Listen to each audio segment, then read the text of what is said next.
Ayaan immoo beektaadha manaa kootu beektaa garaatti baatti opereeshinii isaati mana yaalaan ture mobaayiliin koo chaarjii qabuun cufaa ture beektaa amma yeroo banu teelegiraamii irratti qabichi nagayeera bakka asatti naa barreessite. Sorry. Akkam fayyaa jirtu nagaa keessanii jecha ammayyuu hin argamne abbaan carraa sun hin argamne dawwalaaf hin jira walumaan ilaalla. Bilbilisaan baane ammayyuu. Waame.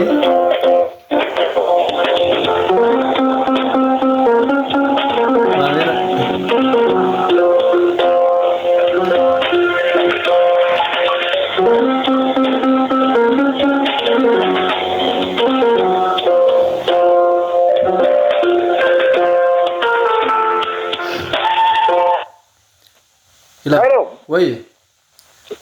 Oh. Naguma. Nagaa jirtu? Jira Rabbi. Jirra nagaadha. Jira kunoo qananii jedhama. Si ani immoo Jamaal Daggafaan jedhama. Baga gammadde siin jedheera. Baga waliin gammanne qananii abbaa carraa. Eenyu sitti mee? Maal ani koo teelegiraamii irratti gati naa barreessitanii dhaga'e. Malee namni si dabalee faasitti nimne? Kaasa namni tokko namni naa dawwale hin jirus bilbili koo immoo cufaa ture yeroo carrichi bahe bara. Bilbilli kee inni dee? Ani immoo poostii gochaan ture namni beektanoo dee maqaa kee maqaa kayyuutti poostii gochaan ture. Baankiin xiqqoo si har'a gatii har'a dabarraan bor gatii cufaa ta'e sanbatamti ree bor. Kana dee sa'aatii utuu baankiin hin cufamin akka na dubbisu gochaan ture. Ayaan immoo beektaadha manaa kootu beektaa garaatti baatti opereeshinii isaati mana yaalaan ture mobaayiliin koo chaarjii qabuun cufaa ture beektaa amma yeroo banu teelegiraamii irratti qabichi nagayeera bakka asatti naa barreessite. Sorry of kolteetti? Of kolteetti bannaate garaa baqaffattee nagaadhaan hiikamteetti hirmadda dhatee lootiriin hin bahe carraa waan itti ajaa'ibudha. Maqaa moggaasteere qananeetti akka moggaasne maqaa moggaasteere. Maqaasaa bakka qananii jedhee moggaasadha. Aduun sammuu. Qananii abbaa carraa jedhee moggaasa. Atoo baga gammaddee karaa lama gammaddee. Amiin qananii abbaa carraa baga waliin gammanne dhugaa anoo duraan immoo irratti si barreessee jiru deebi'ee teelegiraamii irratti tikeeticha fudhadhe waan si ajaa'ibu. Biyyi keessa silaa? Biyyi koo Dambidoolloodha jiru Bishooftuun jiraadha. Okay, Dambidoolloodha? Kan koo Dambidoolloodha jiru Bishooftuutti hojii wayii banadhee jira Bishooftuun jira. Ta'u bareedaadha bakka gaafa irreechaa nu bulchitaa waggaa dhufuun dhufna. Reeffannaati qandaalis bulchaa hin deemfataa kan jedhe suuqii qabaa hin deemaa waan ajaa'ibaati bara.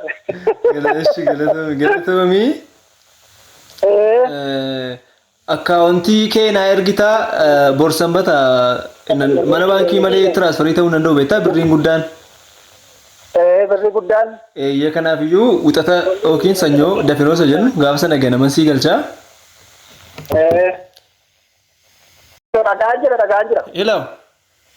Dhagahuutti jira dhagaan jira. Dafinoo wixata ganaman sii galcha kanaafuu akkaawuntii kee naa ergitee amma wixata ganamaatti na eeggatta gaa. Haa ta'u yeroo rakkoon qabu bannaateen amantaa qabda iyyuu malee kan silkiin koo dhibee teelegiraamii irratti naa barreessite jiru gaa. Yaa eebbisu gooftaan dhugaa. Haa ta'u baga gammadde siin jedheera. Baga waliin gammanne bakka siin erga akkaawuntii koo bakka. Eshi abbaaf eshi. Eshi kana eshi. Eshi galatoome guddaa bakka. Galatoome tillee. Eshi. Mata kan para eshi bakka chaa'u eshi.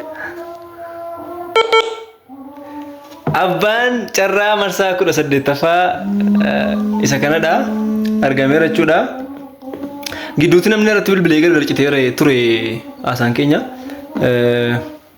Akkasii waan hundaaf iyyuu akkasii kana fakkaata arganneerra abbaa carraa sanyoo yookiin wixata yookiin dafinoo dhufu immoo biyya beekamu akka keenyaatti sanyoo sin jedhama dafinoo sin jedhama wixata sin jedhama ergan birrii isaa dabarsee fi booddee immoo iskiriinshuutii isaa poostiin godha. Kanaaf iyyuu arraa bor dabarsuu danda'u jechuu barbaadetanii galatoomaa carraa gaarii sin jifatu marsaa 19ffaa sinin jaalladha baay'ee.